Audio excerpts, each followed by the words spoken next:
చపాతీ అయినా పరాటా అయినా నచ్చని వాళ్ళంటే ఎవరు ఉండరు. చిన్నోళ్ళైనా పెద్దోళ్ళైనా చాలా ఇష్టంగా తింటూ ఉంటారు కదా. ఎవరో ఎక్కడో రేర్గా నచ్చదు తినం అనేవాళ్ళు ఉంటారన్నమాట. సో అలాంటి వాళ్ళు సైతం ఎంతో ఇష్టంగా తినేలా ఈ ఆనియన్ పరాటా అనేది ట్రై చేయండి. ట్రై చేసి మీరు కూడా చెప్పండి ఎలా వచ్చిందని. Hi hello, welcome back to our channel Ciaz kitchen. నేను సియా. నేను బాగున్నాను. మీరు ఎలా ఉన్నారు? అందరూ బాగుండాలి, అందులో నేను కూడా ఉండాలి. ఎక్కడో చిన్న స్వార్థం ఉంటుంది కదండి, మనుషులు కదా. సరే, వీడియోలోకి వెళ్ళిపోదాం. ఈరోజైతే నేను ఆనియన్ పరాటా ఎలా తయారు చేయాలో చూపిస్తాను. నచ్చితే మీరు చెయ్యండి, చేసి ఎలా వచ్చిందో చెప్పండి. ఈ వీడియో కనుక నచ్చితే లైక్ చేయండి, షేర్ చేయండి, సబ్స్క్రైబ్ చేయడం మాత్రం మర్చిపోవద్దు. ప్లీజ్ సపోర్ట్ చేయండి ఫ్రెండ్స్. ఫస్ట్ అయితే 2 cups తోటి చపాతీ పిండి తీసుకుందాం.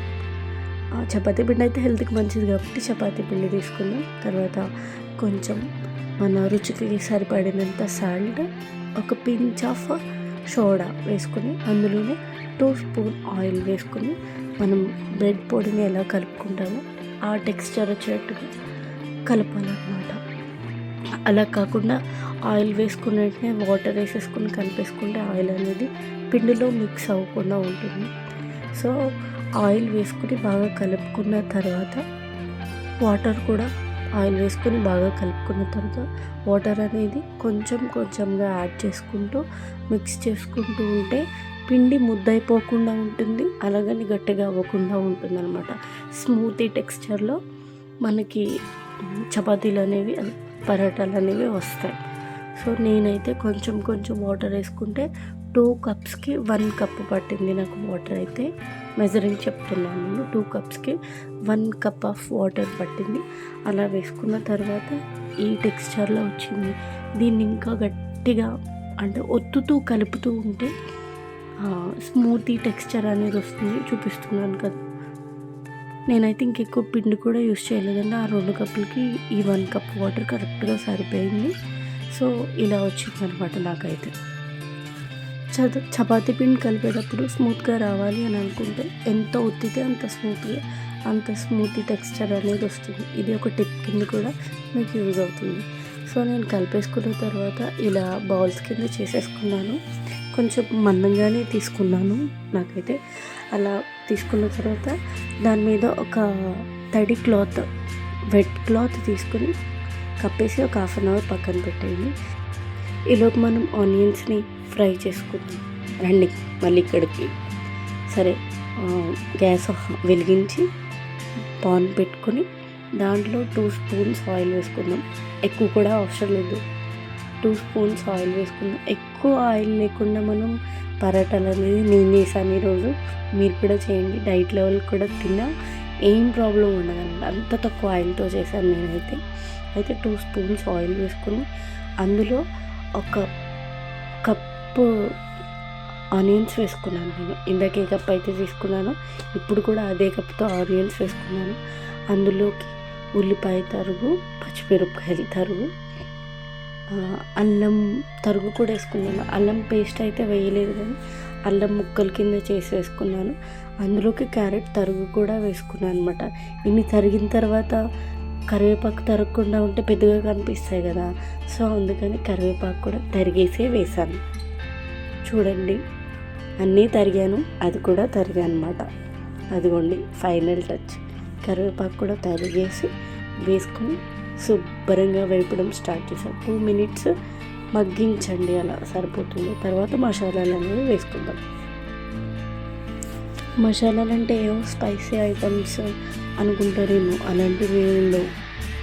కొంచెం మనం ఇంట్లో ఉండే కదా, ఉప్పు కారం, చికెన్ మసాలా, గరం మసాలా అలాంటివి. అంతకుమించి పెద్ద ఎక్కువ ఎక్స్పెక్ట్ చేయకండి. లో బడ్జెట్ సినిమా ఇది. ఈ లో బడ్జెట్ సినిమాలో 1 స్పూన్ ఉప్పు వేసుకుందాం. ఫస్ట్ ఉప్పు వేసుకున్న తర్వాత కొంచెం అటు ఇటు తిప్పుదాం. అలా తిప్పిన తర్వాత తిప్పలేదండి, మర్చిపోయాను. తిప్పకుండానే ఒక హాఫ్ టీ స్పూన్ కారం వేసాను, 1/2 teaspoon పసుపు వేసాను. కొంచెం అంటే మన స్పైసీకి తగ్గట్టుగా ఇంట్లో గరం మసాలా ఉంటే అది వేసాను. కొంచెం చాట్ మసాలా కూడా వేసుకుందామండి. ఇవే ఉన్నాయి నా దగ్గర, అందుకే వీటితోటే వేసాను అన్నమాట.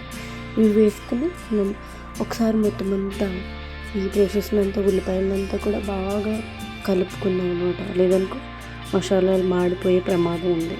ఆ ప్రమాదంలోకి మనం వెళ్ళొద్దు కాబట్టి ముందే కలిపేసుకుని దీన్ని ఒక 15 or 20 seconds అలా పక్కన పెట్టుకుని ఇప్పుడు మళ్ళీ మనం చపాతీ లడ్డూల దగ్గరికి వద్దాం రండి.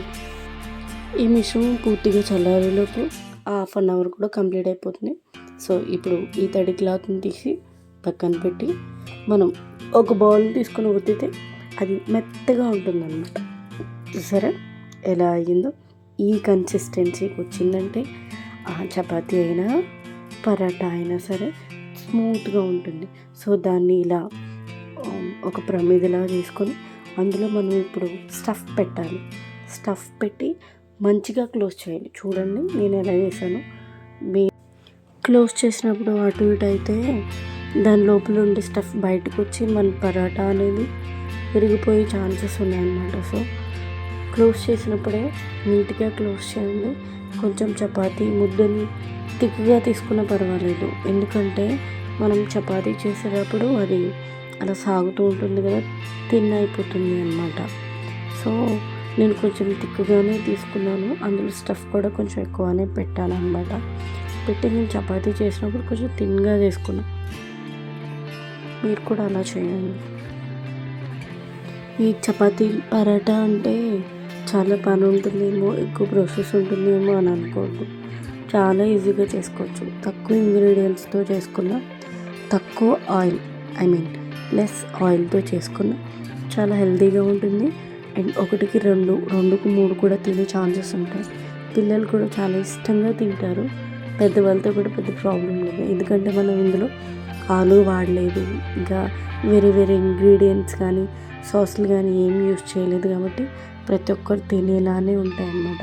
ఇప్పుడు చపాతీని ఇలా ఒత్తుకుంటూ కొంచెం పొడిపిండి వేసుకుంటూ ఒత్తుకుంటే ఎక్కడ బ్రేక్ అవ్వదు. మనం చపాతీ చేసినప్పుడు ఆ కర్రకు కూడా అంటుకోకుండా ఉంటుంది అన్నమాట. అవన్నీ మాకు తెలిసినవి నువ్వు చెప్పాలా అంటారేమో. ఇన్ని చేసిందాన్ని ఇన్ని చెప్పిందాన్ని అది చెప్పకపోతే బాగోదు కదా అని చెప్పానంతే. చపాతీ చేస్తున్నా చూడండి, మంచిగా రౌండ్ షేప్లో చేశాను నేను. మీరు కూడా అలా చేయండి, బాగా వస్తుంది. చపాతీలు అన్నీ చేసుకుని ఒక పక్కన పెట్టుకుందాం.